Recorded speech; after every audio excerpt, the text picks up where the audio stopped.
Baik, Assalamualaikum warahmatullahi wabarakatuh. Welcome back to my channel, Alvin Vol.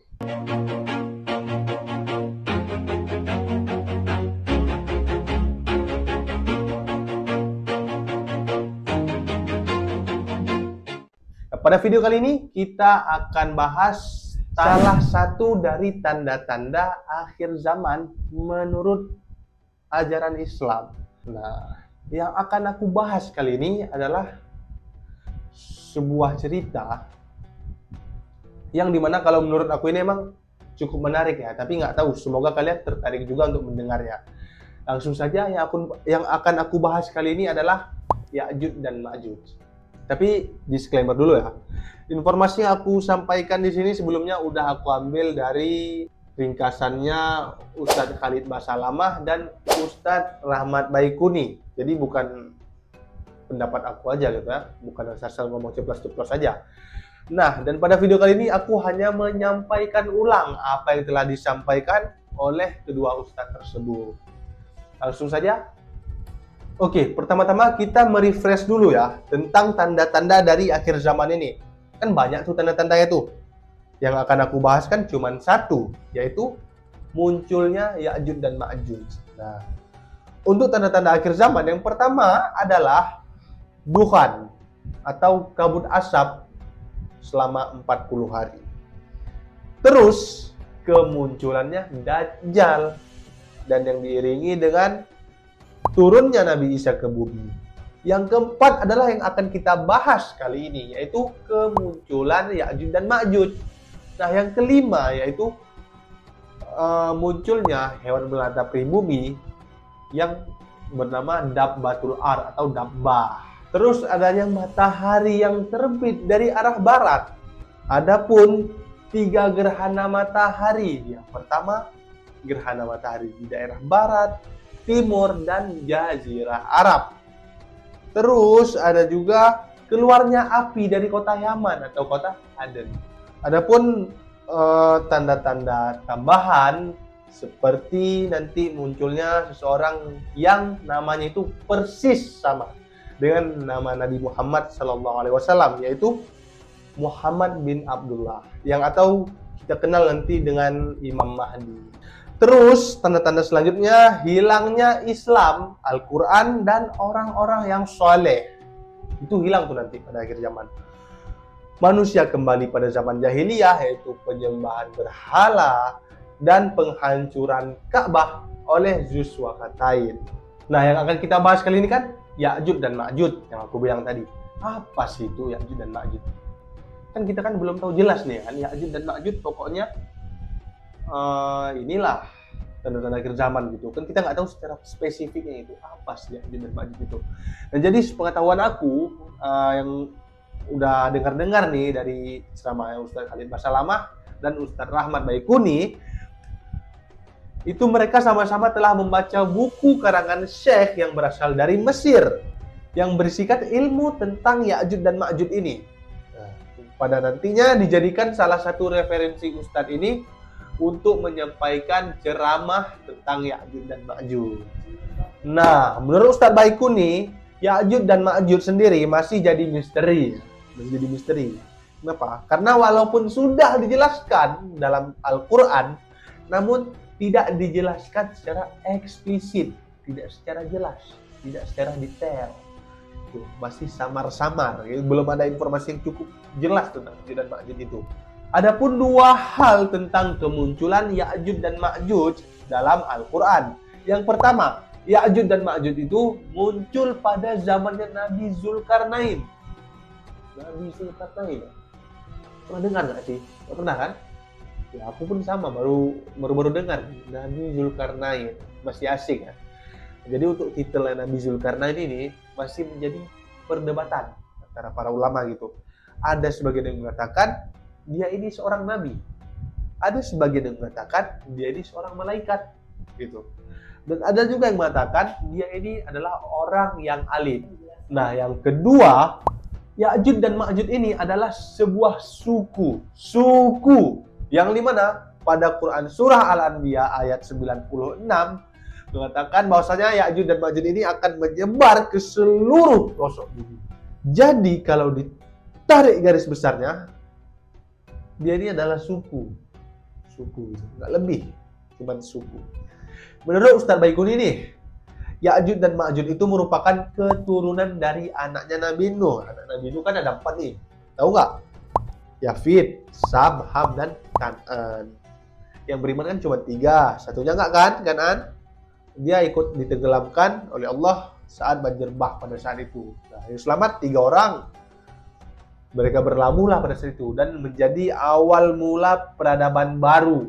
Nah, yang Yafid ke arah barat sehingga melahirkan keturunan Eropa dan Turki. Terus Sam yang berkelana ke arah Syam yang melahirkan Arab, Palestina, dan Lebanon. Terus ada pun Ham yang melahirkan bangsa Libya, Mesir, dan Afrika. Nah, dari Yafid inilah lahirlah anak yang bernama Maguf. Di mana keturunan Maguf inilah yang dikenal dengan Ya'juj dan Ma'juj, membentuk sebuah suku yang kejam dan biadab. Kerjaan itu hanya menghancurkan, buat onar. Itulah yang dikenal dengan Ya'juj dan Ma'juj, keturunan dari Maguf. Itu tadi kan menurut Ustadz Rahmat Baikuni nih. Sekarang aku tambah lagi menurut Ustadz Khalid Basalamah, yang dimana kalau nanti kalian dengar, kalian simak, akan ada sinkronisasi, saling nyambung gitu kan. Menurut Ustadz Khalid Basalamah, ciri dari Ya'juj dan Ma'juj ini, dia memiliki bola mata yang besar. Bola mata. Tapi memiliki sobekan mata yang kecil, sehingga terlihat sipit. Nah, terlihatnya sipit, tapi hasilnya besar gitu. Terus memiliki rambut yang keriting, serta postur tubuh itu dia tidak terlalu tinggi dan tidak terlalu pendek. Dia sama pada manusia umumnya gitu. Pada orang umumnya sama dia gitu, tinggi, nggak terlalu tinggi, terlalu pendek. Karena ada beberapa orang yang mengatakan bahwasanya dia ini nih bertubuh pendek, bertubuh kecil gitu. Jadi dikatakan bahwasanya dia ini postur tubuhnya itu ya sama pada postur umum manusia biasa.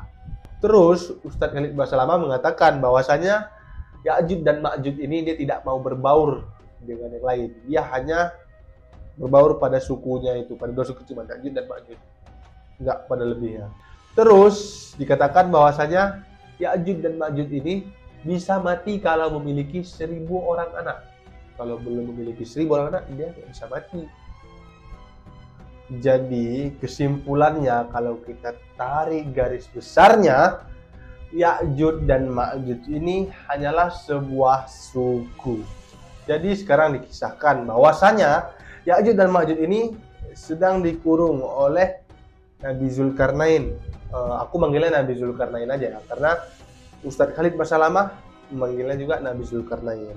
Kenapa? Karena Allah Subhanahu wa Ta'ala sendiri mengangkat cerita Nabi Zulkarnain ini di dalam Al-Quran pada Al-Kahfi ayat 83, yang artinya mereka bertanya kepada Muhammad tentang Zulkarnain.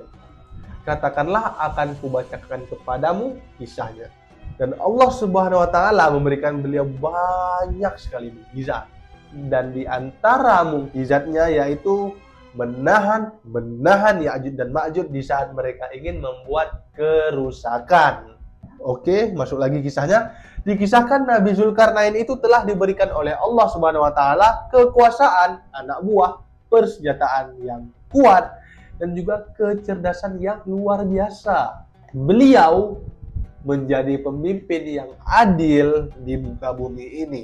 Nah, pada saat itu beliau menelusurilah dan berkelana dari barat ke timur untuk menyebarkan keadilan dengan membawa nama Allah Subhanahu wa Ta'ala. Sampai akhirnya, dan di antara 2 gunung yang terletak di belakang sungai Jihun di negeri Balkh, dekat dengan kota Tirmiz di ujung laut Iran. Di sana beliau bertemu dengan sebuah kaum yang hampir tidak mengerti apapun yang dikatakan oleh beliau. Namun atas izin Allah Subhanahu wa Ta'ala, beliau, Nabi Zulkarnain ini, mampu memahami apa yang dikatakan oleh kaum tersebut. Dan kaum yang tinggal di antara 2 pegunungan tersebut tuh mengaduk nih kepada Nabi Zulkarnain, ya kan, tentang keberingasan dari Ya'juj dan Ma'juj ini. Mengadulah ini kan, Ya'juj dan Ma'juj ini asing membuat onar aja gitu. Jadi minta tolong untuk dibuatkan penghalang, pembatas antara Ya'juj dan Ma'juj dengan kaum ini gitu. Karena nggak tahan lagi sama sikap Ya'juj dan Ma'juj ini. Bahkan kaum ini menawarkan imbalan kepada Nabi Zulkarnain tadi. Akan kuserahkan ini, ada imbalannya nanti. Nah, pada saat itu hati Nabi Zulkarnain ini sebagai pemimpin yang adil itu tergerak, goyah lah gitu kan, untuk membantu mereka. Sebagai sosok yang bijaksana, Nabi Zulkarnain itu katakan dia tidak butuh imbalan, ia hanya butuh mereka ini untuk ikut membantu, ikut serta dalam membantu proses pembangunan dinding penghalang tersebut. Dan pada akhirnya dinding tersebut pun jadi. Mereka berhasil membuat tembok dari besi dan tembaga tersebut ya. Pada saat itu Ya'juj dan Ma'juj mencoba memanjat tapi nggak bisa. Kenapa? Karena tembok tersebut cukup tinggi. Dan ketika berusaha untuk dihancurkan, tidak bisa juga. Kenapa? Karena cukup keras, cukup kukuh, kokoh gitu. Nggak bisa diterobos gitu, nggak bisa. Nggak bisa dipanjat juga karena ketinggian. Menurut penjelasan Ustadz Basalamah dari riwayat Nabi Muhammad SAW pada hadis Bukhari, itu celakalah orang-orang yang berada di Jazirah Arab. Dan yang kalau diartikan oleh para ulama, kemungkinan besar nih masih mungkin tempat Ya'juj dan Ma'juj ini dikurung, kemungkinan besar dekat dengan Jazirah Arab. Karena kan dikatakan begitu tuh, celakalah bagi yang berada di Jazirah Arab. Jadi ini masih kemungkinan. Terus menurut buku yang dibaca kedua ustadz tersebut ya, Ustadz Khalid Basalamah dan Ustadz Rahmat Baikuni, itu mengatakan bahwasanya Ya'juj dan Ma'juj ini ada di tembok besar Cina. Nah, itu kan bukan di sepanjang tembok Cina, itu bukan. Nanti di sepanjang tembok itu nanti adalah satu titik tuh di antara dua gunung tuh. Ada satu titik, bukan semuanya, tolong, bukan semua. Ya, pada saat itu nih pemerintah Cina sedang mengadakan perbaikan, ya, ekspor lah itu kan, lihat yang mana gitu, yang rusak-rusak, dijumpailah satu titik itu, ada yang bolong, pas mau ditempel, ditengok dalam, apa itu? Oh, ada tembaga yang keras, gitu. Kan bisa jadi, itulah yang disebutkan tembaga itu, karena informasi tentang dinding tembaga ada pada Quran Surah Al-Kahfi ayat 96, yang artinya, berilah aku potongan-potongan besi, hingga ketika potongan besi itu telah terpasang sama rata dengan kedua puncak gunung itu, dia Zulkarnain berkata, tiuplah api itu ketika besi itu sudah menjadi merah seperti api. Dia pun berkata, berilah aku tembaga yang mendidih agar kutuangkan ke besi panas itu. Ataupun untuk penjelasan yang lebih lengkap, Zulkarnain itu berkata, berilah aku potongan-potongan besi untuk aku jadikan bahan membuat dinding penghalang yang kuat. Hingga ketika potongan-potongan besi itu telah terpasang dengan kokoh dan ketinggiannya sama rata dengan kedua puncak gunung itu, ia meminta mereka menyalakan api dan berkata, tiuplah api itu dengan kuat supaya besi itu panas. Nah, ketika besi itu sudah menjadi panas dan berwarna merah seperti api, pembakaran yang begitu besar. Dia pun berkata, berilah aku tembaga yang sudah dipanaskan hingga meleleh agar dapat kutuangkan ke atasnya. Nah, itu besi-besi panas itu sehingga menjadi bangunan dinding yang cukup kukuh, cukup kokoh gitu, karena sudah dituangkan dengan tembaga yang panas. Dan meneruskan apa yang dikatakan oleh Nabi Muhammad SAW, celakalah bagi orang-orang yang berada di Jazirah Arab karena sudah terbuka lubang sebesar ini. Nabi mengisyaratkan antara ibu jari dengan jari tengah gitu. Jadi seginilah. Mereka sudah berhasil menggali segini. Nah, mereka ini terus bekerja ya, dari hari demi hari, bulan demi bulan, tahun demi tahun, abad demi abad untuk menggali agar bisa keluar dari kurungan tersebut, dari dinding tersebut. Nah, ketika siang mereka kerja dan malam mereka beristirahat, mereka berkata, esok lagi kita lanjutkan. Nah, pada saat malam mereka tertidur, mereka istirahat, dinding itu kembali rapat atas izin Allah Subhanahu wa taala. Dan hal itu terus terulang lagi hingga nanti mereka bisa keluar atas izin Allah Subhanahu wa taala juga. Jadi nanti kalau mereka keluar tuh gimana ya kan? Apa yang mereka perbuat? Ya mereka membuat onar lah. Namanya aja Ya'juj dan Ma'juj tadi suku kejam, biadab gitu, udah dibilang tadi. Yang kerjaannya itu hanya menghancurkan.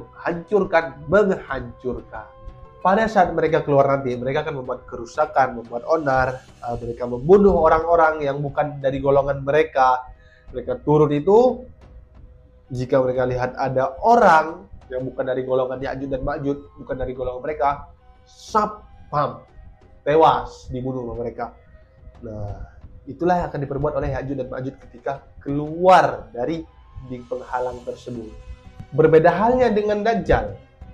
Mereka ini tidak butuh pengikut, sedangkan Dajjal mencari pengikut gitu. Dajjal membunuh orang-orang yang beriman doang. Jikalau ada orang yang ingin menjadi pengikut Dajjal, tidak dibunuh. Berbeda dengan Ya'juj dan Ma'juj ini, tidak pandang bulu, babat habis, libas, semua dibunuh sama dia. Jumpa yang beriman, bunuh. Jumpa yang kafir, bunuh. Untuk makanan tidak pilih-pilih, jumpa batu, makan. Lihat kalajengking, lihat ular berbisa, makan. Lihat harimau, binatang buas, apalagi panah, makan. Karena lebih besar ya kan?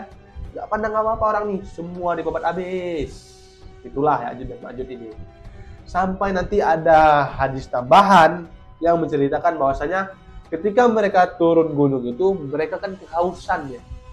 Mereka singgahlah, mampirlah ke sebuah sungai di mana airnya itu cukup luas, sungai itu luas kan, airnya berlimpah ruah. Mereka minumlah di situ. Dan yang terakhir dari Ya'juj dan Ma'juj ini datang ke situ, golongan mereka yang terakhir sampai, air sungainya habis. Bayangkan sendiri coba. Berapa banyak jumlah dari mereka ini? Wallahu a'lam, aku pun nggak tahu. Karena tadi pun ada disebutkan mereka nggak akan mati sebelum melahirkan 1000 orang anak. Aduh, sebanyak apa sih mereka tuh? Dan kata Nabi Muhammad SAW dalam hadis sahih mengatakan bahwasanya ketika mereka sudah merasa di puncak gitu kan, udah merasa berhasil nih menguasai bumi nih, udah membunuh semua yang ada di bumi, mereka dengan angkuhnya mengarahkan panahnya ke atas, busurnya ke atas, dan menembakkan anak panah ke langit.